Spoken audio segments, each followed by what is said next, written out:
어떻게 식사들 잘 하셨나요? 뭐라고 물어봐도 대답 안 하실 거죠? 자, 저도 밥 잘 먹었습니다. 청년들은 제가 굳이 말씀을 안 전하더라도 청년들을 보고만 있어도 배가 부른 것 같아요. 아마 여러분들은 나중에 조금 나이가 좀 들면 그 느낌을 공유하실 것 같은데, 요약인즉 제가 오늘 되게 기쁩니다. 오늘 이제 세 번째 설교인데 무엇보다 청년들을 마주하게 돼서 개인적으로 하나님께 또 감사를 드립니다. 오후에 식사도 하고 또 급하게 오시느라고 약간 분주할 건데 저희 집 농장 한번 보여드려도 될까요? 네, 멋있죠? 눈이 많이 옵니다. 강원도 화천이에요. 그래서 특별히 은연교회 청년부는 오시면 제가 하룻밤 재워드릴 수도 있습니다. 그리고 저랑 같이 활을 쏠 수도 있으니까 이 시간 한번 졸지 마시고 같이 하나님의 말씀을 한번 살펴보도록 하죠. 그 다음 슬라이드 한번 볼까요? 그냥 지난 3일 동안 서리가 내렸어요. 보통 10월 중순이면 서리가 내리는데, 그래서 이제 농작물이 다 그때부터는 마르죠. 근데 이번에는 11월이 돼서야 서리가 내렸습니다. 첫날 서리가 내렸고, 여러분들이 오시면 좀 불멍을 했으면 좋겠어요. 도시에서는 아파트에서 불 피면 안 되죠. 네, 뭐 텃밭에서 불 피워도 금방 남들이 신고해요. 저희 농장은 좀 제법 넓어요. 그래서 남이 신고할 이게 분위기가 안 되니까 새벽 2시까지 불멍을 하면서 청년 때 얼마나 할 이야기가 많아요. 잠 안 자도 할 이야기가 많잖아요.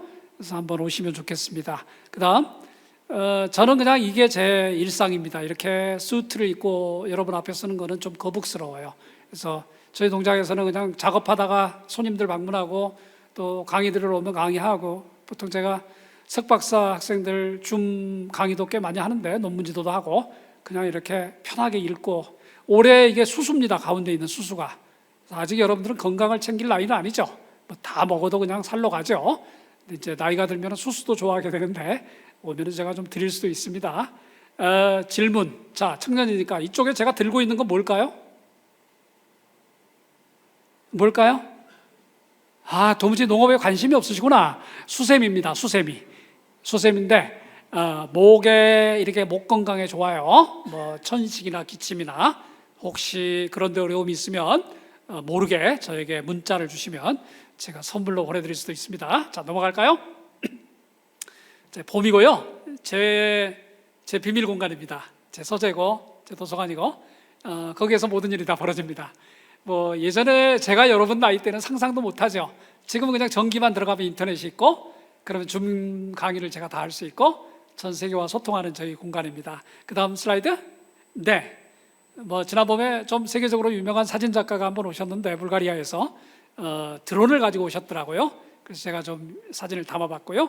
앞 농장을 뺀 전체 농장 규모입니다. 그래서 여러분들 오시면은 이렇게 자신을 한번 돌아볼 수 있는 공간이니까 오시기 바랍니다. 그 다음 슬라이드는 제가 일상적으로 하는 행동들입니다. 1년에 몇 차례는 종로와 정동에서 우리 청년들과 또 어린 학생들과 유치원생들도 와요. 가끔 굉장히 빡빡한 하루 일정의 역사 탐방인데, 제가 역사학자이기 때문에 제가 이렇게 현장에서 역사 교육을 같이 하고, 저희 농장에는 전혀 이 농약을 쓰지 않습니다. 그래서 동시에 야채를 기를 때는 저희가 30분 전에 꺾은 야채는 먹지 않습니다. 그럼 저희 닭들이 먹어요. 그래서 이제 이게 밥 준비를 해놓고 그냥 꺾어다가 물에 한번 헹궈서 먹는 겁니다. 닭도 많이 키우는데 요즘 청년들은 닭을 못 잡더라고요. 그렇다고 제가 오시면 닭을 잡아드리지는 않아요. 제가 달걀을 좀 드리도록 하고, 우리 청년들이 제일 좋아하는 건 활쏘기인데 저희 농장에 오면 여성은 10m, 이게 살상용 활입니다. 남성들은 보통 20m 슈팅을 하기 때문에 오늘 또 제가 3번의 설교를 해야 되기 때문에 어제 몸 관리를 위해서 어제도 한 40발 정도, 이렇게 매일 한 40발, 30발 정도씩 쏘면은 팔 힘이 굉장히 강해집니다. 그래서 여러분들이 기쁜 마음으로 한번 오시면 좋을 것 같아요. 몇 장만 더 볼까요? 저는 역사학자였지만 제가 2003년에 프린스턴에서 박사학위를 받고 나서 한국에 돌아와서 했던 작업이, 저는 서양 중세 역사학자입니다. 중세 기독교, 유럽의 기독교가 제 주전공인데 제가 전혀 다른 180도 다른 우리 한국 기독교를 정리하는 작업을 제가 박사학위 하고 나서 2003년부터 지난 20년 동안 해왔고요. 키아츠 한국고등신학연구원은 키아츠를 블로그에서 치시면은 웬만한 정보가 다 올라오기 때문에 여러분들이 한번 나중에 잠이 안 온다든지 좀 더 다른 생각이 들 때 한번 찾아보셔도 됩니다. 우리 한국 기독교의 귀중한 신앙 자료의 원자료들, 뭐 100년 전에 쓰여진 한글 자료, 때로는 한문 자료들, 이것들을 정리해서 영어로 번역하고 중국어로 번역하고 일본어로 번역해서 국제화하는 작업을 지금까지 해왔고요. 우리 한국 기독교를, 그 다음 슬라이드. 여러분들이 아마 이런 자료들은 처음 들어보셨을 분들도 많아요. 전공자가 아니기 때문에. 우리 한국 기독교의 특징, 욕도 많이 먹지만 정치적인 이유로, 교회의 크기라는 이유로, 어떻게 보면은 여러분들이 기분 나쁠 때 한마디씩 할 수 있는 많은 부정적인 이야기가 있음에도 불구하고 한국 기독교는 2000년 세계 기독교와 비교할 때 결코 뒤지지 않는, 결코 덜하지 않는 위대한 유산을 갖고 있습니다. 그래서 그 유산을 어떻게 정리할까 하다가 순교와 성교와 기독교 민족 지도자와 국내 성지순례라는 개념으로 제가 40대 가장 팔팔한 나이에 해냈던 학적인 작업이었던 것 같아요. 지금은 50개의 주제로 다 묶은 책이에요. 그러니까 순교자 50명을 정리해서 한국교회 좀 롤모델을 제시하고자 했고, 한국에 들어온 지난 150년 동안 3,000명의 외국 선교사가 들어옵니다. 그중에 50명을 뽑아서 우리도 선교를 할 거면 이렇게 한번 해보자, 한국 땅에 들어왔던 선교사들을 좀 흉내내보자. 그래서 책을 냈고, 왜 한국 보수교회는 왜 이렇게 이분론적일까, 이혼론적일까, 사회와 신앙 가운데 그 한 중심에 한쪽에서는 민족을 손에 쥐고 한쪽에서는 복음을 지었던 신앙 선배들은 없었을까? 그 책이 이제 기독교 민족 지도자 50인의 책이었고, 마지막으로 제가 40대 때 했던 마지막 작업은 왜 우리 한국 기독교의 주체성이 이렇게 약할까? 외국의 유명하지 않은 목회자들, 신학자들의 글은 금과 옥조로 우리가 받아들이면서 왜 우리 신앙인들이 일궈냈던 신앙적 유산은 우습게 볼까? 여러분 이런 생각 다 해보지 않으셨어요? 우리나라는 얼마나 위대한 우리의 할머니, 할아버지들이 많아요. 우리의 증조, 우리의 고조, 신앙인들, 정말 외국의 빌리 그레이엄 못지않는, 외국의 존 스타트 못지않는 얼마나 위대한 사람이 많아요. 근데 왜 그 가치를 몰라줄까? 그리고 왜 우리가 기회가 나면 돈을 모아서 그냥 성지순례라고 해서 수없이 많은 외화를 써가면서 외국에만 갈까? 물론 한 번 정도 가는 거 좋겠죠. 얼마나 좋아요, 가면. 그렇지만은 그와 동시에 왜 가까운 우리 민족 땅에 서려져 있는 기독교 유산을 안 볼까? 그렇게 해서 제가 마치 19세기 말에 대동여지도를 그렸던 김종호 선생님처럼 우리 남한의 전역을 돌아다니면서 신앙의 유적지 410곳을 50개 벨트로 다 나눴어요. 50개 벨트로. 예를 들어서 서울의 종로 지역, 서울의 정동 지역, 이렇게 해서 우리 민족이 우리 것에 대한 자부심을 가져보자. 아마도 물론 저는 제 분야에서 이 작업을 했지만 우리 또래 동료 학자들이, 종로 활동가들이 수없이 많은 작업을 각 분야에서 해냈기 때문에 오늘날 BTS나 블랙핑크가 나오지 않았을까요? 저는 그렇게 생각해요. 비록 우리 세대 때는 세계적으로 이렇게 쇼업하지 못했지만은 우리가 눈에 보이지 않는 수없이 많은 작업을 했기 때문에 지금 우리의 아이들이, 20대 초반의 아이들이 세계인들을 울리고 있잖아요. 저도 열심히 듣는데요. 기특하잖아요. 드는 생각이 뭐예요? 우리 큰아들 같은 나이에 정말 세계를 움직이네. 얼마나 좋아요. 내 자식은 아니지만 정말 우리 자식이잖아, 우리 자식이. 그런 삶을 한번 좀 보내봤습니다. 그러다가 그 다음 슬라이드 넘어갈까요? 그리고 나서 좀 제가 치열함에 대해서 이야기를 하는데, 저는 그냥 이렇게 어떻게 보면 지금 보면은 좀 허접한 연구를 했던 것 같아요. 그러니까 손양원 목사, 사랑의 온자탄을 썼던, 우리 젊은 세대들이 얼마나 손양원 목사님을 알지 모르겠지만 혹시 궁금하시면 2013년에 방송됐던 KBS의 사랑의 온자탄, 손양원 목사 일대기를 보시면은 그래도 여러분이 좀 접목점을 만들지 않을까. 그 프로그램은 제가 기획해서 방영을 했습니다. 그 이유가 이런 원 작업들이 되다 보고 또 음반도 만들고 노래도 만들고, 그러니까 문화한 거죠, 쉽게 말하면. 그러니까 그게 쌓이니까 KBS 공영방송에서 손양원 목사에 대한 일대기가 다뤄지면서 기독교 콘텐츠가 공중파를 통해서, 지상파를 통해서 굉장히 많이 전파되는 계기가 됐습니다. 넘어갈까요? 40대 제가 7년 동안 보냈던 소록도 이야기. 그러니까 이게 이제 전문가의 저주라고 할까요? 우리가 보면 책을 만들어야 되겠다고 생각하죠, 학자가 보면. 사업가가 보면 저걸로 어떻게 물건을 잘 팔아볼까 이런 고민하듯이 우리는 이게 직업병이에요. 이게 전문가의 저주라는 표현을 학자들이 써요. 그래서 뭐 가는 곳마다 역사를 정리하고 그 안에서 신앙을 읽어내는 작업을 시도를 했고요. 그 다음 슬라이드는 우리 장기려 박사는 다 아시잖아요. 어떻게 저렇게 살까? 왜 우리가 바보 장기려라고 만들었을까? 의사가 얼마나 돈을 많이 벌 수 있는데, 예나 지금이나. 근데 왜 이렇게 살아갔을까? 누구 때문에? 그럼 우리의 질문이 생기잖아요. 그럼 우리가 신앙을 믿는데 어떻게 믿어야 될 것인가라는 근본적인 질문이 던져지겠죠. 자, 슬라이드 하나만 더 내려갈까요? 자, 우리 민족의 가장 큰 이슈였던 일제하의 신사참배 문제에 정면으로 반박하면서 우리 민족의 양심을 깨웠던 사람이 브루스 헌트, 아버지는 해밀턴 헌트라는 선교사였어요. 북한에는 해방전에는 정말 동네마다 기독교인들이 어마어마하게 많았는데, 이 아버지는 평안도의 재령이라는 곳에서, 재령의 도시는 성도들의, 그러니까 주민들의 90% 이상이 예수를 믿을 정도로 한국의 예루살렘이었습니다.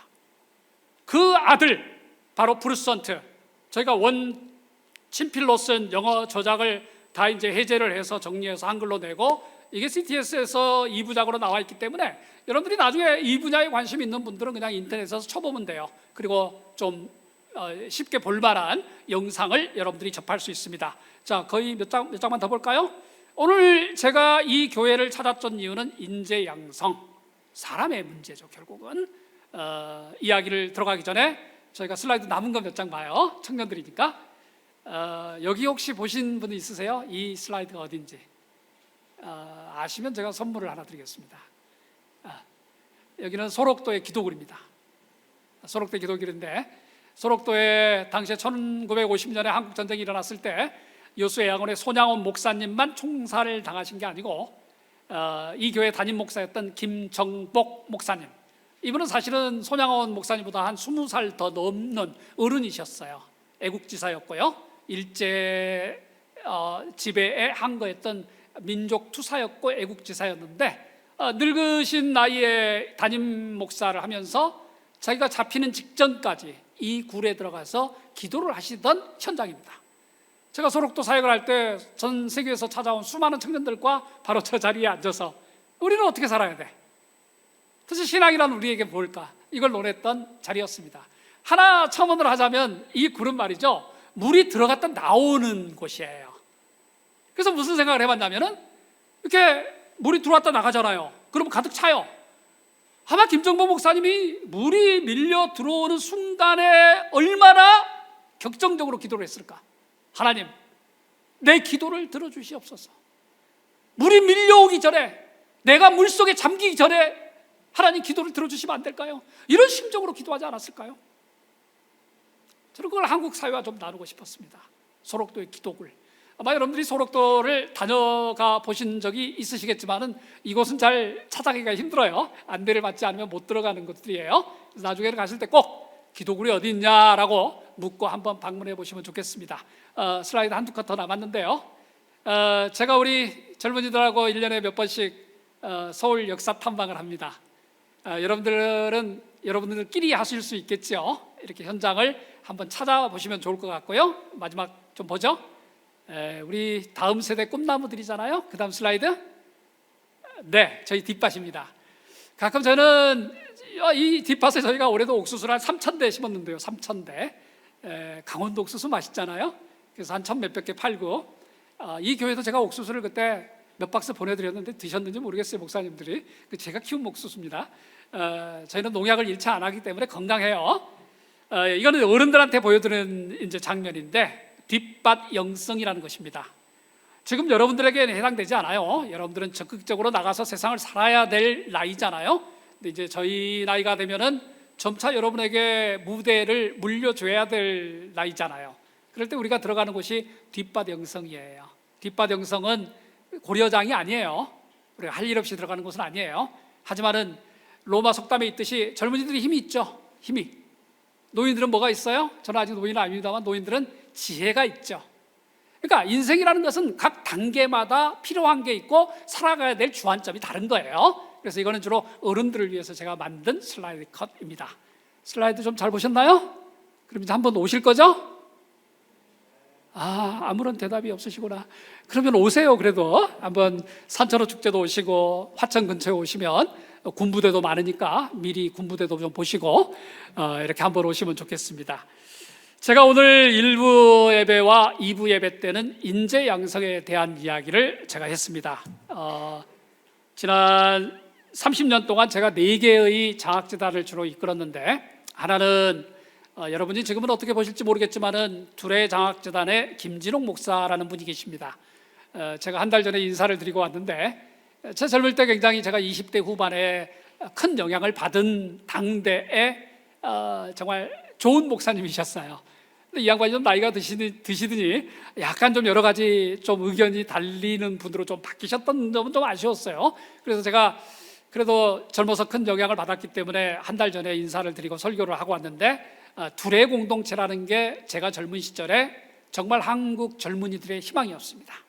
장학재단을 하고 애들에게 장학 지원을 해주고 한 달에 2번씩 모여가지고 세미나를 하게 되고 1년에 2번씩 모여가지고 한 주씩 노동 수련회를 하게 했어요. 또래 그룹을 묶은 거죠. 세상을 혼자 살아가는 게 아니잖아요. 그래서 정말 다양한 분야에 신학, 목회, 노동 현장, 환경운동, 심지어 교육계까지 해가지고 한 번에 한 40명씩 모아가지고 장학금을 주고, 적지 않은 장학금을 줬어요. 당시에 한 달에 한 3, 40만 원씩 줬으니까. 그럼 책값 이상이라는 거죠. 지금부터 20년, 30년 전에 말이죠. 그러니까 주면서 좋은 강사들 모셔다가 우리가 젊은이들로서 어떻게 이 세상을 살아야 될 것인가. 사실 청년기 얼마나 중요해요. 성경만 공부하는 것도 중요하겠지만은 그 너머의 넓은 세상을 이해할 수 있는 기회를 마련한 게 김진옥 목사님이셨어요. 어떻게 보면은 제가 지금 부족하지만은 제가 살아왔던 길도 그때 청년기에 제가 받았던 둘의 장학재단의 영향이 아니었는가 하는 생각이 들어요. 두 번째는 그 와중에 제가 97년에 미국 하버드 대학으로 유학을 갔는데, 가기 전에 제가 했던 중심 작업이 뭐였냐면, 신학교 졸업하고 한 6개월 동안, 그러니까 신학교 졸업반부터 신대원 졸업반부터 6개월 동안 제가 가장 심혈을 기울였던 일은 탈북 식량 난민들을 돕는 작업이었어요. 그때가 이제는 고전적 이야기지만 우리나라 기업이 중국으로 들어가니까 어디나 기업이 들어가면 많은 문제가 생기잖아요. 노동력 착취부터 시작해서 말이 통하는 조선족을 썼는데 조선족들 사회가 붕괴됐던 거예요. 누구 자잘못 따지기 전에. 그리고 나서 수없이 많은 젊은이들이 그냥 거리에 주저앉게 되자 그거를 조사하고 도와주기 위한 그룹을 우리 친구들이 진행을 했고, 그 와중에 제가 그 일에 관련되면서 당시에 북한에 굉장히 큰 홍수가 났어요. 그래서 어마어마하게 사망자들이 늘어나는 시점에 우리 젊은이들이 좀 모였죠. 20대 후반. 그때 나이가 제가 30살이었던 것 같아요. 그때 모여서 우리가 뭘 했냐면, 아니 우리가 이걸 어떻게 봐. 우리 민족이 죽어가는데 사람이 살아야지 통일도 나오지 않아요? 사람이 살고 나야 교회도 있는 거고, 사람이 살고 나야지 민족의 통일도 있는 거 아니겠어요? 그래서 저희 친구가 거기에 현장에 전체 책임자를 하고, 저는 한국에서 기업들 쫓아다니면서 돈을 펀드레이징을 하고 이랜드에 가서는 옷을 한 트럭 얻어오고, 그렇게 가서 이제 탈북 식량 난민들하고 우리 조선족 사회를 돕는 작업을 그때 시작을 했어요. 그러면서 제가 조선족의 우리 아이들을 보게 됐고, 사실 그 아이들은 누구의 후손들이죠? 150년, 130년 전에 일제강점기에 1900년 들어서면서 1910년대 정말 살 수가 없어서 이 땅에 도망간 거잖아요. 피해간 거잖아요. 살아남아야 되겠다고 해서 밖에서 독립투쟁을 하러 200만 명이 넘는 사람들이 지금의 연변, 간도, 만주 지역에서 그때 자리 잡았던 거 아니겠습니까? 그 후손들이 시대가 지나니까 중국의 공산주의 체계에서, 그리고 어려운 경제활동에서 갈 곳이 없는 거예요. 제가 탈북 식량 난민 운동을 하면서 그 아이들이 눈에 밟혔습니다. 그리고 걔네들을 돕는 장학재단을 만들었고, 그게 벌써 20몇 년이 지났어요. 97년도부터 시작을 했으니까 20년하고도 거의 한 25년 다 됐죠.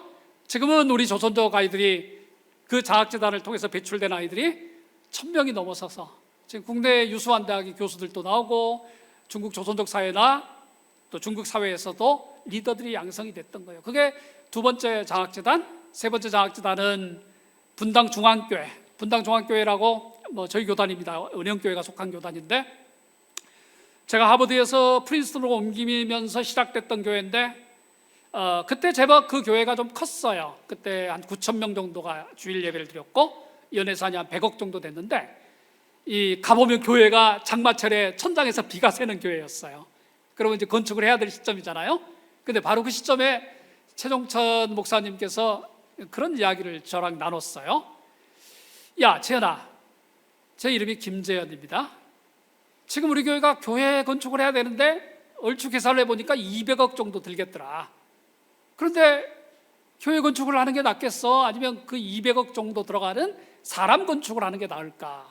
이런 질문을 던졌어요. 그때가 이제 그 목사님의 나이 40 접어드는 아주 팔팔한 나이였고, 저는 이제 31 정도 됐던 나이인데, 그게 계기가 돼서 분당중앙교회 한 교회가 10년 동안 25억을 투자해서 결과적으로는 지금 우리 한국 기독교회 신학교회 교수들 중에 한 5분의 1 정도를 배출을 했습니다. 100명이 넘는 교수들이 한국교회를 섬기고 있죠. 이건 어떻게 보면은 분당중앙교회가 한 교회가 무슨 대단한 재정 지원을 한 건 아니잖아요. 그리고 유학생들, 신학 관련 유학생들의 재정을 모두 다 해결해 준 건 아니잖아요. 부분적으로 매달 40만 원에서 80만 원 사이에서 매달 지원을 하면서 신학을 격려했는데, 그게 쌓이다 보니까 한국교회 그래도 조금은 맑아지지 않았을까 하는 결과를 내게 됐던 거죠. 지난 7년 동안에는 제가 정운찬 전 서울대 총장과 함께 이제 국무총리를 지내신 분이죠. 스코필드 장학재단을 하면서 4번째 장학재단을 운행을 해왔습니다. 여러분들이 스코필드 하면은 생소한 분들도 있겠지만, 그래도 최소한 3.1 만세 운동을 아시잖아요. 우리가 다 3.1 만세 운동의 시청합 현장을 사진으로 찍어서 우리에게 남겨주신 분이 스코필드 서코필 박사님이십니다. 세계적인 수의학자예요. 선교사예요. 세브란스에 교수로 왔다가 나중에는 세계적인 수의학자가 돼서 서울대학교 수의과대학을 토대를 굳건히 놓는 데 기여했던 인물이에요. 그리고 이제 우리나라나 토론토 정부에서는, 캐나다 정부에서는 거의 국가적인 인물로 지금 대우를 하고 있거든요. 근데 중요한 것은 그 스코필드 박사님이 나이 70이 됐는데 은퇴를 하고 나서 한국에 들어오셨는데 자기는 더 이상 캐나다에 안 돌아가겠대요. 한국의 민족과 한국인들을 위해서 살겠다 이거예요. 그래서 그때 그 세계적인 분이 캐나다에 안 돌아간다니까 서울대학교에서 수의과대학에서는 그냥 그 다음 날로 교수 자리를 하나 줬어요. 선생님 여기서 가르치세요. 그래서 서울대학교가 매년 한 번씩 총장이 참여하는 행사로 지금도 스코필드를 기념하고 있어요. 근데 더 중요한 거는 이 양반이 69세에 그런 결정을 했는데, 그때부터 죽을 때까지 11년 동안 했던 작업이 중고등학교 가난한 애들 데려다가 성경 공부를 시키고 인생을 조언해주고, 할아버지가 그 중에 한 사람이 돌아가신 김근태 국회의원이었고, 그 중에 한 사람이 정운찬 총장이었어요. 그게 계기가 돼서 4번째 장학재단을 제가 이렇게 같이 섬겨올 수 있는 기회를 얻었습니다. 제가 그런 이야기를 장황하게 했던 이유는 1, 2부 때 그런 이야기를 했어요. 우리 어르신들에게, 우리 아이들에게 뭘 기대할 것인가. 1부 때는 우리 아이들에게 뭘 기대할 것인가. 제가 6가지를 제목을 가지고 몇 가지를 논의를 드렸습니다. 우리 아이들에게 균형 잡힌 믿음과 신앙생활을 좀 하게 토대를 만들어주면 안 될까요? 한 곳에 몰빵하는 대신에 균형 잡힌 신앙생활. 우리 아이들이 공부하는 데 있어서 한 번쯤 극한까지 몰아치는 훈련을 할 수 있도록 우리가 만들면 안 될까요? 세상에 공짜는 없잖아요. 세상에 대충 해서 되는 것은 아무도 없어요. 기도만으로는 안 된단 말이죠. 기도는 기본이죠. 그 위에 스스로를 한번 몰아치는 경험을 하게 하면 안 될까요? 우리 인생에 11조를 드리면 안 될까요? 이거는 제가 여러분에게 같이 나눌 주제 중에 하나입니다. 현장의 힘을 느끼는 우리 아이들이 되면 안 될까요? 현장의 힘. 기독교가 가끔 욕먹는 이유가 입종교잖아요. 입종교. 입으로 삶으로 써내려가는 복음을 어린아이들이 갖게 하면 안 될까요? 내가 누구인가를 고민할 수 있는 우리의 청년들, 삶의 롤모델을 찾아가는 우리의 청년들이 되자고 그중에 몇 가지를 좀 우리 어르신들과 같이 논했습니다. 2부 예배 때는 제가 우리 어르신들을 위해서 사실 인물 양성, 시대의 변혁이라는 것은 청년들만 노력한다고 되는 게 아니잖아요. 청년들, 아직 여러분들도 이렇게 형성돼 가고 있는 상황 아닌가요? 여러분 중에 일부는 좀 더 빠르게 자기가 하고 싶은 것, 자기의 전문 분야를 찾으셨겠지만은 지금 고민하는 단계 아닐까요? 혹시 대부분은? 많은 분들은, 대부분 아니라 할지라도 어떻게 해야 되지? 내가 평생 내 목숨을 바칠 만한, 내 재능을 다 쏟아 부을 만한 삶의 터, 일의 터가 어디지? 라고 고민할 단계 같아요. 사람을 키우고 시대를 변혁하고 복음으로 민족을 새롭게 한다는 것은 우리 청년들, 우리 젊은이들의 노력만으로 되는 게 아니에요. 미리 살았던 어른들의 협조가 없이는, 공동의 작업이 없이는 안 된단 말이죠. 제가 그래서 교회에 그런 제안을 드렸습니다. 우리가 애들한테만 좋아한다, 이뻐한다 하지 말고 구체적인 사랑을 보여라.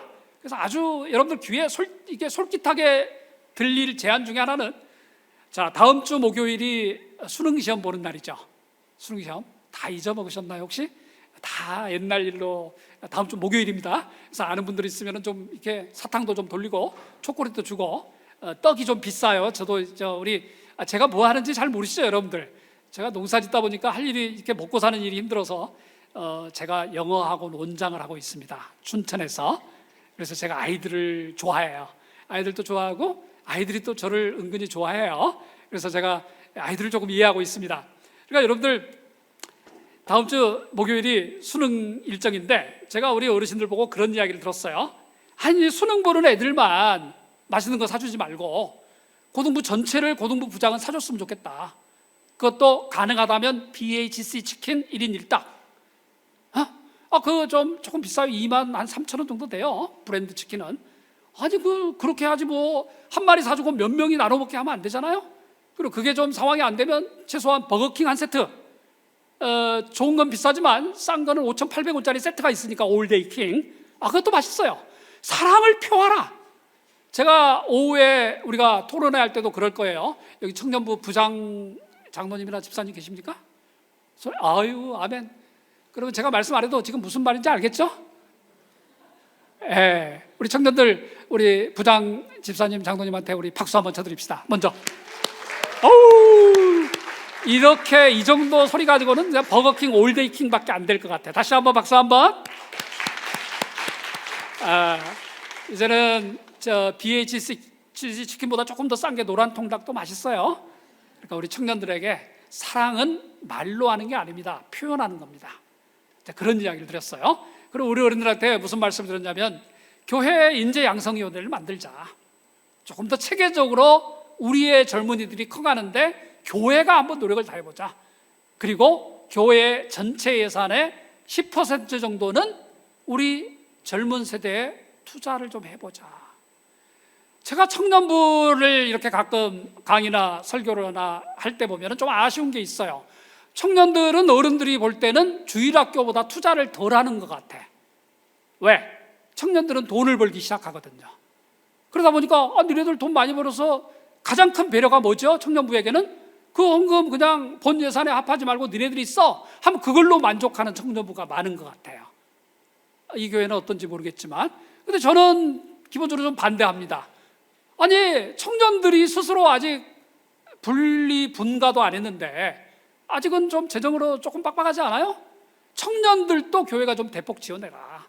그러면 여러분들이 최소한 여기에 고등부 3년을 은연교회에서 살아왔다면, 아니 그렇게 바쁜데 시험 준비해야지, 그 스트레스 받고서 매주 1시간 2시간 예배를 드리고 기도에 참석해 왔다면, 여러분들이 대학에 들어갔으면, 아니면 뭐 요즘 대학 안 가는 청년들도 많으니까 자기 분야에 또 진학을 했다면, 최소한 그런 청년들은 3년에 한 번이라도 요한 칼빈의 유적지를 보내주든지 유럽을 한번 보내줘야 되지 않나요?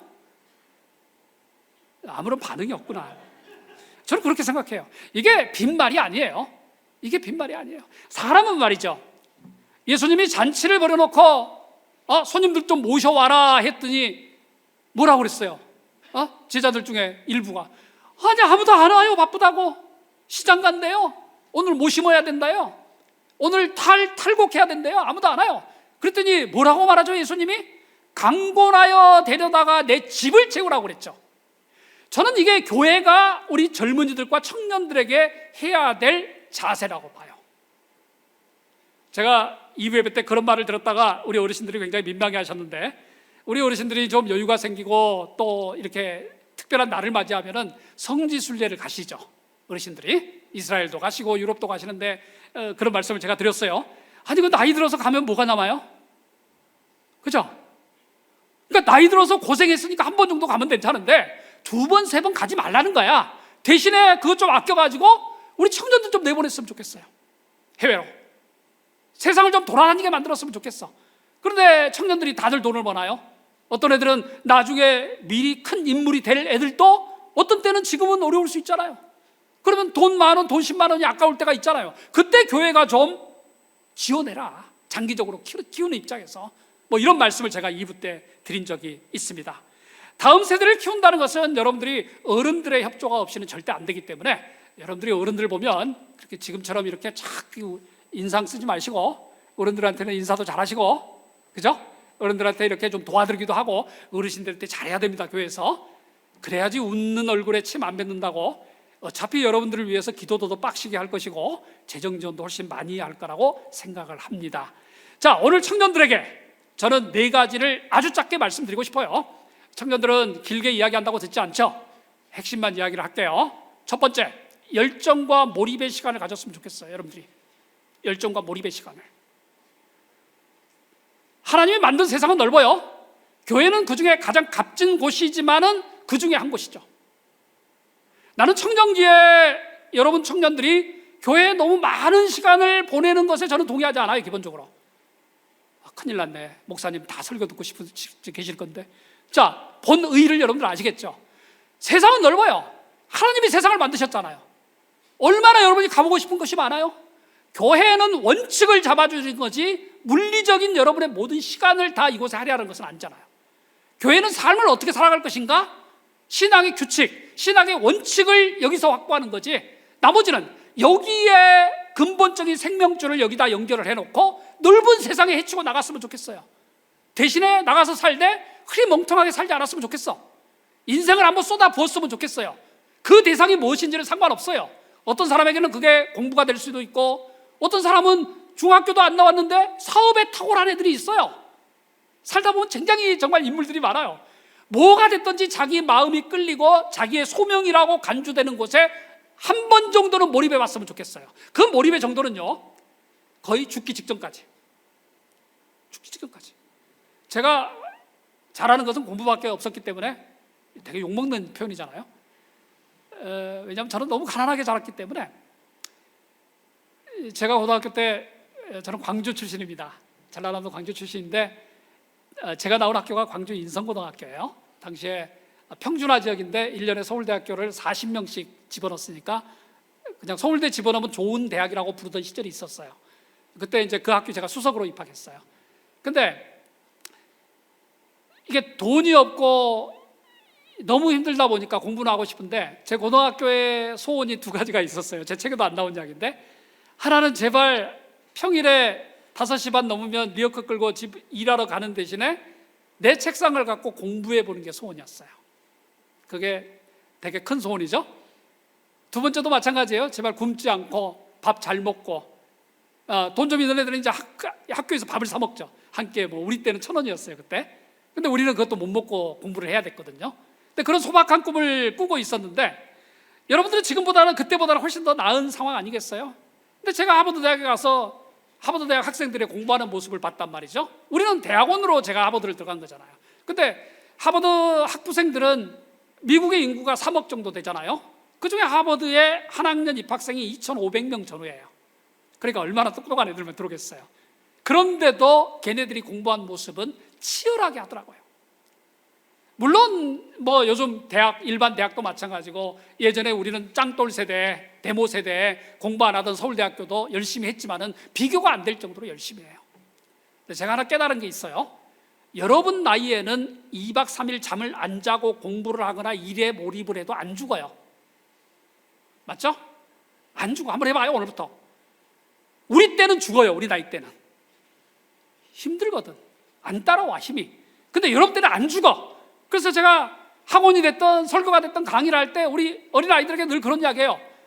한번 해봐. 죽기까지, 죽기 직전까지만. 선생님하고 내기해봐. 내가 책임질게.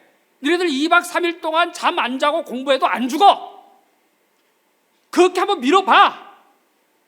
뭐가 됐든지. 그렇게 해서 영어 성적 만점 맞으라는 소리가 아니야. 니네 학년 때, 그러니까 여러분의 시대에 여러분이 극한까지 스스로를 한번 몰아붙여본다는 것은 평생의 자산이에요.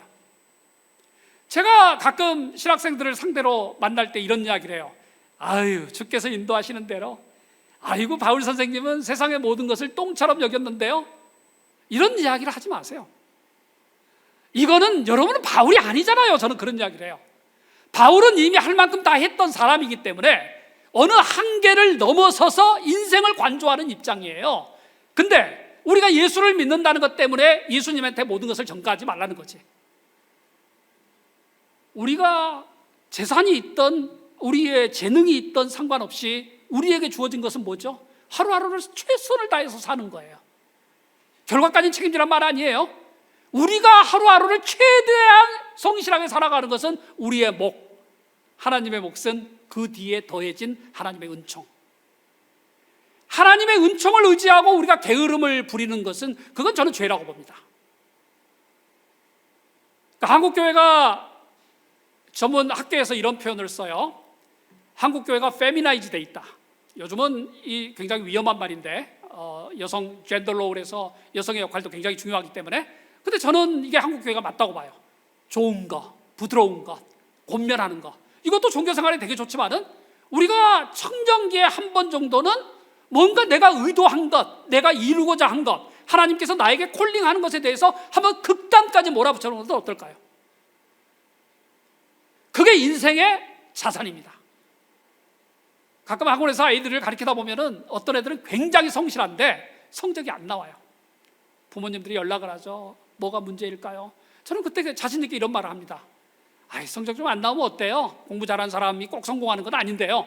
중요한 거는요, 자기가 성적이 안 나와도 그렇게 치열하게 살아온 아이는요, 시간이 지나서 자기가 좋아하는 영역을 만나게 될 때는 날게 됩니다. 날게 됩니다. 어디 안 없어져요. 그래서 여러분이 청년기 지금도 자꾸 늦어지잖아요. 우리 세대에 비해서는. 자꾸 결정하는 게, 그게 지금 요즘에 우리의 한국 사회고 사회 변화의 모습이잖아요. 저는 그걸 욕하지 않아요. 왜? 좀 늦게 가면 어때요? 자기 전문 분야에 들어가서 사회에 대해서 기여할 나이는 끼케야 20년에서 30년 아닌가요? 중요한 거는 20대의 검사 양반이 되는 것보다는 내가 정말 소중하게 여기고 내가 잘할 수 있는 것을 늦게라도 찾아서 남은 30년을 살아가는 것 아닐까요? 저는 대기만성을 좋아합니다. 왜? 장마처럼 묵은지 김치찌개도 오래 묵혀놔야 맛이 더합니다. 나는 청년기 때 그 조급함을 여러분들이 조금 털어버렸으면 좋겠어요. 조금 털어버렸으면 좋겠어. 때가 되면, 갈라디아서 4장 4절에 나오는 in his time, 하나님의 때가 되면이라는 말은 구속사에만 연결되는 게 아니에요. 삶에도 마찬가지예요. 왜? 삶을 위한 하나님의 구속사 아닙니까? 그래서 청년기에 나는 왜 이렇게 모든 게 안 풀릴까? 너무 좌절하지 않았으면 좋겠어요. 때가 차면 하나님이 그 공백을 채울 거라고 저는 믿습니다. 한번 몰입해 봤으면 좋겠어요. 그 몰입의 기간은 여러분이 치열해야 됩니다. 대신에 목숨 걸어야 됩니다. 그게 평생의 자산이 됩니다. 그 과정에 뭘 찾죠? 유닉 콜링을 찾는 거죠. 내가 뭘 잘할 수 있을까? 나라는 인간이 도대체 뭘까? 내가 남의 인생을 안 살고 사회에 기여하면서도 나만의 인생을 어떻게 조감해 갈 수 있을까? 드로우할 수 있을까? 그려갈 수 있을까? 이걸 찾는 게 저는 제일 중요하다고 봐요. 그래서 오히려 빨리 성공한다고 제가 욕하거나 제가 그 가치를 무시하는 건 아니에요. 조금 더디게 갈지라도 진짜 여러분을 찾아갔으면 좋겠어요. 한 번 사는 인생이잖아요. 한 번 사는 인생. 우리나라는 유독 트렌드가 강하잖아요. 아, 누가 가면 그 길이 정답인 것 같아. 아, 누가 그 화장품을 써. 이 화장품은 그냥 대박이야. 누가 요 화정을 좋아해? 그러면 그냥 요 화정에 다 가. 그전에는 탕후루? 뭔지도 모르고 먹어. 나중에 먹다 보니까 설탕가루야. 근데 우리는 그냥 휩쓸리는 문화, 그냥 우리의 삶이에요. 우리의 삶. 나는 우리 기독 청년들만큼은 거기에서 조금 더 인디펜던트 하기를 원해요. 조금 더 독립적이기를 원해요. 대신에 그 기간에 치열하되 나를 찾아가는 여행을 좀 했으면 좋겠어요. 왜? 하나님이 그렇게 사랑했거든. 하나님의 구원은 집단적으로 오지 않아요. 근데 이단들에게서 오는 거예요. 하나님의 구원은 인디비주얼, 개인적으로 와요. 여러분들 요단강을 집단으로 건넜다는 이야기 들어봤어요? 죽을 때? 하나님의 부름은 다 인디비주얼 하잖아요. 때가 되면. 나는 여러분들 한 분 한 분이 C.S. 루이스가 말했던 것처럼 이 세상에 그 무엇과도 바꿀 수 없는 유닉 탤런트, 유닉 기프트를 찾아가는 청년이 됐으면 좋겠어요. 그게 교회의 역동성을 살립니다. 그게 교회를 교회답게 만듭니다. 그게 이렇게도 욕먹는 한국교회가 새로운 단계에 진입하게 만든다는 거죠. 저는 여러분들이 두 번째로는 인생의 좀 11조를 보냈으면 좋겠습니다. 인생의 11조. 제가 2010년에 시애틀에 어느 교회 가서 성령 강림절 말씀을 전하는데, 우리 인생에 살다 보면 인생의 어느 단계에서는 하나님의 은혜가 이렇게 하늘이 열리는 경험을 하게 돼요. 이미 여러분들 하늘이 열리는 경험을 하셨으면 축복합니다. 아직 안 했으면 금방 올 거예요. 인생이 죽기 전에는 한두 번 꼭 와요. 하늘이 열려. 여러분의 의지와 상관없어요. 여러분의 헌금 액수와 상관도 없고, 여러분의 미모와 상관도 없고, 하늘이 열려. 왜? 하나님 우리를 사랑하시기 때문에. 그때 제 인생 40대에 굉장히 많은 도전이 있었던 것 같아요.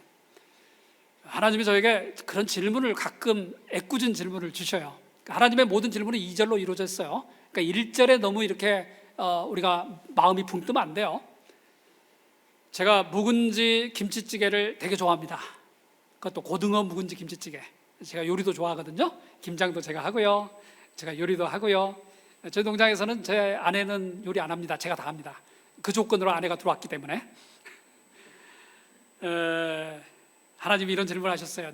야 재현아, 네가 식당에 가서 네가 그렇게 좋아하는 묵은지 고등어 김치찌개를 시켰는데 그날따라 그 집주인이 기분이 되게 나빴는지, 그 고등어에 대가리, 살도 없는 대가리하고 꼬랑지만 넣어가지고 팍팍 끓여서 줬다면은 너는 그 집에 앞으로도 갈 거니 말 거니? 그래서 저는 굉장히 붕괴했죠. 아니, 내가 그렇게 좋아하는 고등어 이렇게 묵은지 위에서 쫙 부풀어지면 그렇게 멋있거든요. 그럼 맛있기도 하고. 저는 그냥 그거 한 접시면 다 먹어요, 밥을. 그래서 제가 매일 김치찌개 요즘 해 먹습니다. 고등어 사다가 한 접에 한 7,000원밖에 안 해요, 슈퍼에서. 2마리 한 순에. 그래서 아니, 그런 집은 가면 안 되죠. 어떻게 주인이 그랬단가? 하나님의 두 번째 질문은 너는 내게 어떠하냐? 그런 질문을 주시더라고요. 이게 뭐냐면, 너는 네가 잘 나가고 네가 힘이 있고 밖에 나가면 남들이 박수도 쳐주고 이럴 때는 네 하고 싶은 일을 다 하다가 네가 몸이 상하거나 은퇴하거나 할 일이 없을 때는 니네들 하는 방법이 있잖아. 전부여 의지 없어서 손 들고 옵니다. 그럼 나는 어떻게 했느냐, 내 마음이. 하나님이 이런 질문을 주시더라고요. 그래서 그 하나님의 음성을 듣고 저는 굉장히 많이 울었습니다. 내가 그랬군요. Yes, you are right. 하나님 말씀이 맞습니다. 우리 인생의 대부분 그런 거 아니었나요? 내가 잘 나갈 때는 그냥 하나님은 나의 성공에 도우미 역할을 할 뿐이지 내가 그 너머를 잘 못 보잖아요.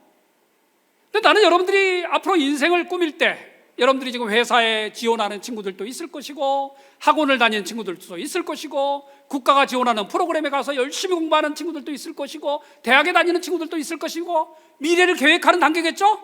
여러분들이 미래를 계획할 때 제발 부탁드리는 것은 인생의 11조를 드리는 계획을 넣었으면 좋겠어요. 하나님을 진짜 사랑하십니까? 하나님을 진짜 사랑하는 것은 하나님이 우리를 사랑하기 때문이죠. 하나님은 왜 우리를 사랑할까요? 하나님은 우리에게 모든 것을 주셨는데 우리가 돈을 많이 벌어서 더 많은 11조를 줄 때 하나님은 좋아할까요? 내가 더 이뻐져서 좋아할까요? 하나님이 모든 것의 주인인데 거기에 조금 더 더해진다고 좋아할까요? 제가 좋아하는 중세의 신학자인 마이스터 에카르트라는 신비주의 학자는 이런 말을 했습니다.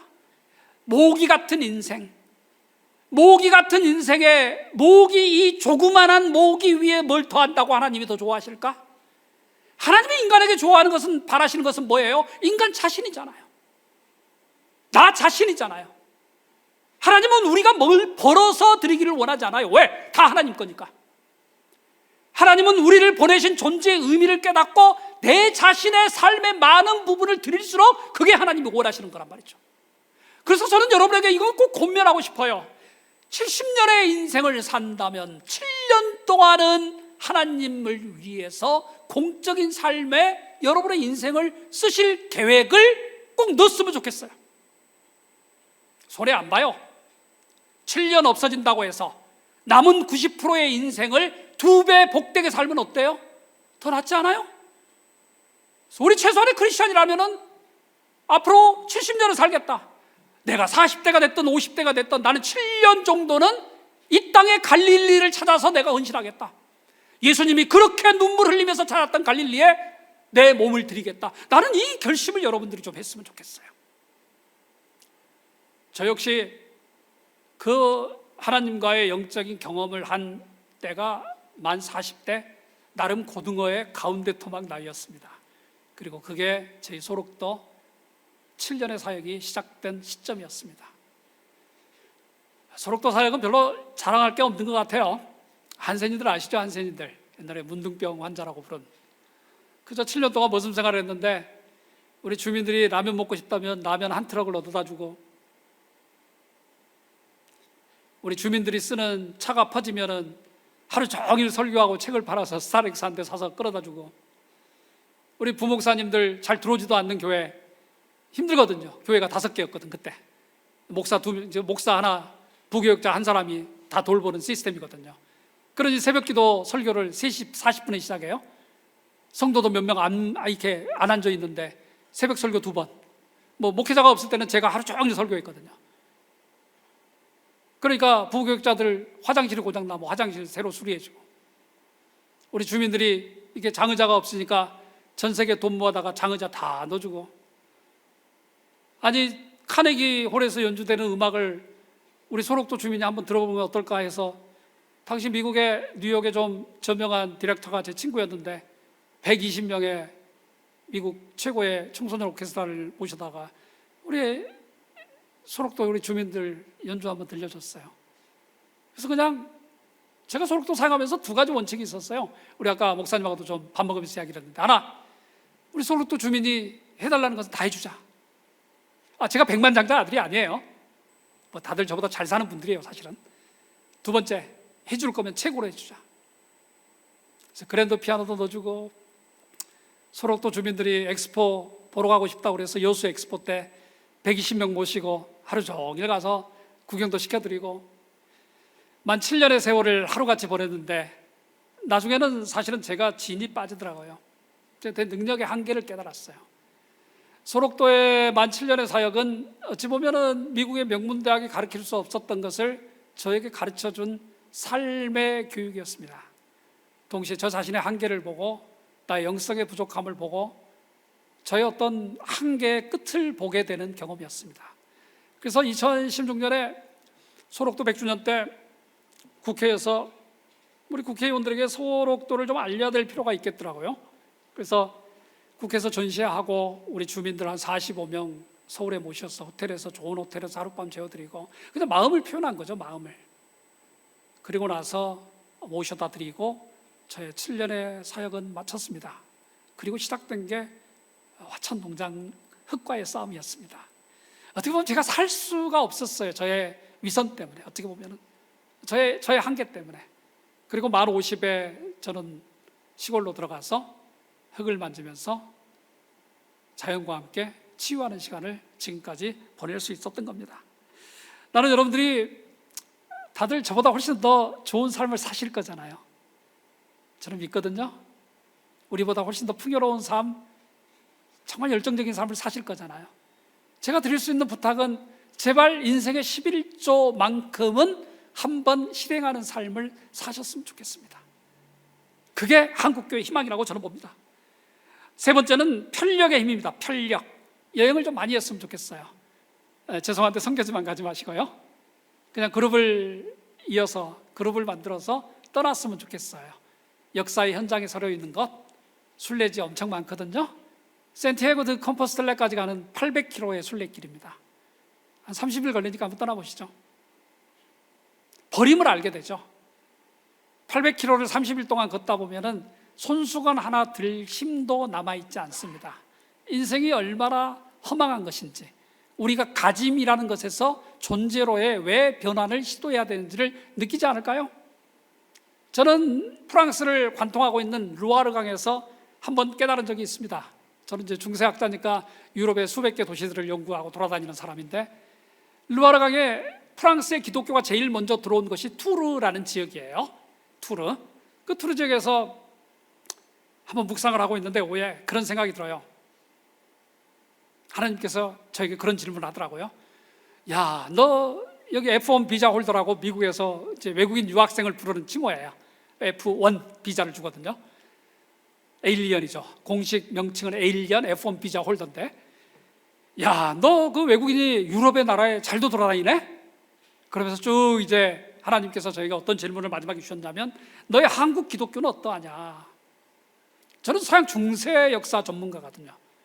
그런데 저에게 주신 도전은, 네가 여기 와서 그렇게 치열하게 살아가고 있는데 네가 살아온 그 한국의 김치 냄새만 나는 네 한국 기독교는 어떠하느냐? 이 질문이 저에게는 충격적인 질문이었습니다. 여행을 한다는 것은 말이죠, 단지 어떤 사물을 보고 공간을 보는 데서 끝나지 않아요. 수없이 현장의 질문을 받거든요. 너는 어떠니? 너는 어떻게 살 것인데? 선배들이 이렇게 살았네? 그럼 우리는 신앙을 어떻게 가져야 될 것이지? 우리는 이 시대를 어떻게 섬겨야 될 것인지? 이런 질문을 받거든요. 그래서 나는 우리 청년들은 최소한 매년 한 팀씩 좀 나갔으면 좋겠어요. 청년기에 언제 나가겠어요? 나중에 결혼하면 더 힘들거든요. 결혼 한 분도 좋지만 한번 나가세요. 그리고 담대하게 교회에 예산을 요청하세요. 지금 이제 반응이 좀 오는 것 같은데, 요청하세요. 왜? 나 우리 교회가 키운 인물입니다. 나 은영교회가 키운 인물인데, 이번에 이렇게 열심히 그동안에 교회를 섬겨왔던 사람들이 팀을 만들어서 한번 가보겠습니다. 내 인생을 바꿀 뿐만이 아니라 이 시대를 바꿀 만한 꿈 한 자락 얻어오면 안 될까요? 우리 최 목사님은 거기에 답하실 담임 목사님이십니다. 이때는 아멘이라고 하는 거예요. 아멘. 저는 여러분들 나갔으면 좋겠어요. 제발. 그게 젊음이에요. 집에만 처박혀 있으면 뭐예요? 벌떡 일어나요. 안 돼요? 기도하세요. 플랜 세우세요. 보고서 쓰세요. 취직할 때 쓰는 것 같은 보고서 쫙 써서 담임 목사님 앞에 들이미세요. 아무 말 하지 마세요. 목사님 기도만 좀 해주세요 하면 돼요. 정말입니다. 저는 그렇게 우리 애들을 키웠으면 좋겠어요. 교회라는 것은 말이죠, 여러분들, 저도 아이들 셋을 키운 아빠입니다. 저는 하도 이렇게 돌아다니다가 우리 애들은 정말 못 키웠는데, 어떻게 보니까 그래도 다 크더라고요, 애들이. 아빠는 미안함 밖에 없어요. 지금 이 나이 돼서 우리 애들하고 되게 잘 지내려고 합니다. 그래서 우리 딸하고는, 우리 아이들하고 제가 약속한 게 있어요. 여러분 우습게 볼지 모르겠지만, 우리 매일 꼭 카톡 한 번씩 한다. 카톡. 자, 이때 중요한 것은 내가 혼자 카톡하는 게 아니에요. 애도 반응을 해야 되는 거잖아요. 그래서 저는 매일 우리 딸과 카톡을 한 번 이상 하는 아빠입니다. 아무도 지금 이해를 못 하시는 것 같은데, 이게 쉽지 않아요. 왜? 여러분 나이에 주로 엄마 아빠의 카톡을 씹거든요. 그죠? 잘 회신 안 해요. 나중에 이제 철이 들면 그때 우리 어머님 아버님 좀 더 잘해줘야 되겠다, 이런 생각을 하는 거지. 근데 제가 드는 생각은 그런 생각이 있어요. 여러분들, 엄마 아빠가 우리 애들이 해달라는 거 안 해주는 사람이 있어요? 다 해줄걸? 철이 안 든 우리 애들이 해달라는 것도 다 해줄걸? 나는 교회는 그런 엄마 아빠의 마음을 지녀야 되는 곳이 교회라고 봐요. 젊을 때는요, 돈 한 푼이 아쉬울 때가 있거든요. 누가 밥 한 그릇 사주는 게 아쉬울 때가 있거든요. 교회만큼은 차등 지원하면 안 되잖아요. 교회는 기회를 균등하게 제공하는 게 교회잖아요. 지난 3년, 6년, 10년을 교회를 섬겨왔다면은, 나는 우리 교회가, 이 은영교회가 다른 일을 좀 못하더라도 우리 청년들이 뭔가 해볼 때 해보자고 보고서를 올리면은 팍팍 밀어줄 것 같아. 빚을 내서라도. 아멘은 마음으로만 하고 계시죠? 제가 한번 그런 경험이 있습니다. 제가 하버드에 갔는데 돈이 좀 부족했어요. 되게 힘들었어요. 근데 그 전에 제 방송을 듣고 이제 교제를 하게 된 큰형님 같은 목사님 한 분이, 교단도 달라요. 내가 돈이 없다는 소식을 듣고 돈을 1,000만 원 보내왔어요. 괜찮죠? 나중에 이제 한국에 들어왔더니, 제가 들어올 때마다 사모님이랑 나오셔서 밥을 이렇게 챙겨주셔요. 거나하게. 그때 나한테 뭐라 한줄 알아요? 그때는 전도사였지. 김전도사, 그때 돈 달라고 하는데 돈이 없었어. 그래서 사모님이 한 이야기예요. 우리 목사님이 은행 가서 개인빚 내가지고 전도사님 돈 보내줬어요 그러더라고요. 감동적이죠. 나는 교회는 그럴 수 있는 힘이 있다고 봐요. 교회는 빚을 내서라도 우리 인물을 키우기 위해서는 그런 일을 한다고 봐요. 그게 교회예요. 그런 자세로 우리의 젊은이들을 상대하지 않으면 어떻게 인물을 키우겠다는 거지? 그건 아니에요. 그래서 우리 청년들이 조금 더 이렇게 역동적으로 뭔가 좀 꿈꿨으면 좋겠어요.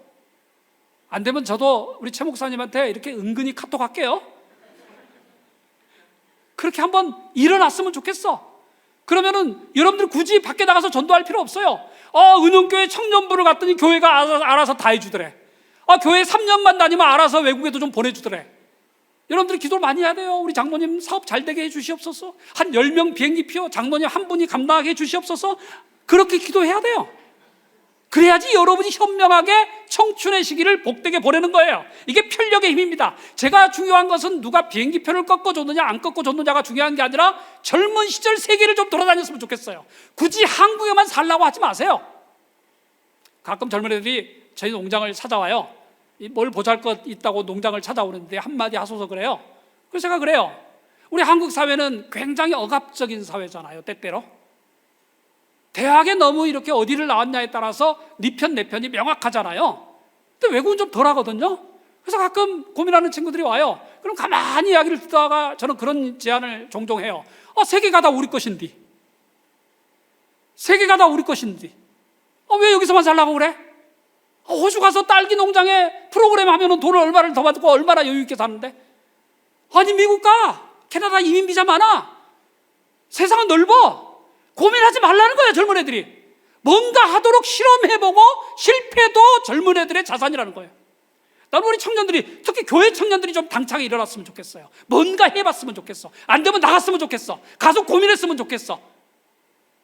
사막의 한가운데서라도 모래 팔아먹고 생존하는 그 능력을 길렀으면 좋겠어요. 우리 청년들이. 그래야지 한국교회 희망이 있습니다. 나약한 사람들로서는 한국교회 희망이 없어요. 뭘 이루었다는 게 중요한 게 아니라 청년 시간에는 뭔가 가서 온몸을 던져보는 그 자세가 여러분들 시작됐으면 좋겠어요. 이미 하고 있다면 좀 더 심화시켰으면 좋겠어요. 마지막, 자기 세대를 준비하기. 나는 여러분들 시대를 준비하기를 원합니다.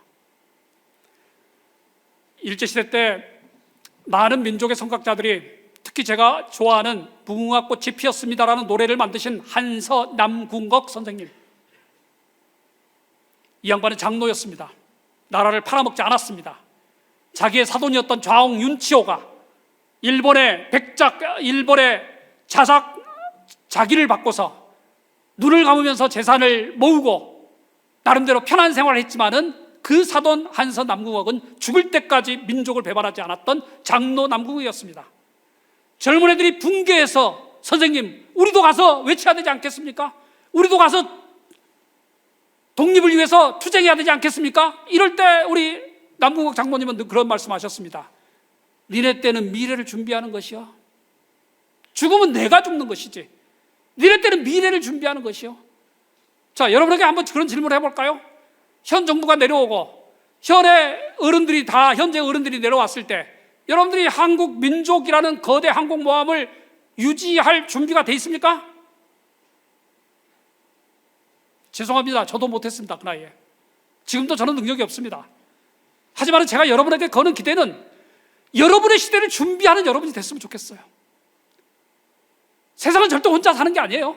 같이 뜻을 모아서 비전을 나누고 꿈을 나누고 우리 민족에 대한 고민을 하고 우리가 어떻게 이 대한민국을 이끌어 갈 것인지를 여러분 청년들이 미래에 대한 청사진을 만드는 청년들이 됐으면 좋겠어요. 너무 뜬금없는 이야기입니까? 언젠가는 여러분의 분야에서 최고의 전문가가 될 거잖아요. 저는 그렇게 믿거든요. 인생은 살다 보면 성공하게 돼 있어요. 그때 어떻게 하실 거예요? 좀 더 좋은 나라, 좀 더 좋은 대한민국, 좀 더 좋은 한국 기독교에 여러분들이 좌장 역할을 하시면 안 될까요? 저는 오늘 큰 이야기를 하러 왔습니다. 비록 제 인생에 실패했고 제 인생에 많은 것을 나누지 못했지만은 나는 우리 청년들만큼은 저보다 더 좋은 세상을 이끌어가기를 원해요. 그 일을 위해서 우리 같은 사람들이 뒤로 물러서야 된다면 저는 우리 친구들 다 끌고 밑으로 내려가자고 말할 수 있을 것 같아요. 금방 옵니다. 준비하세요.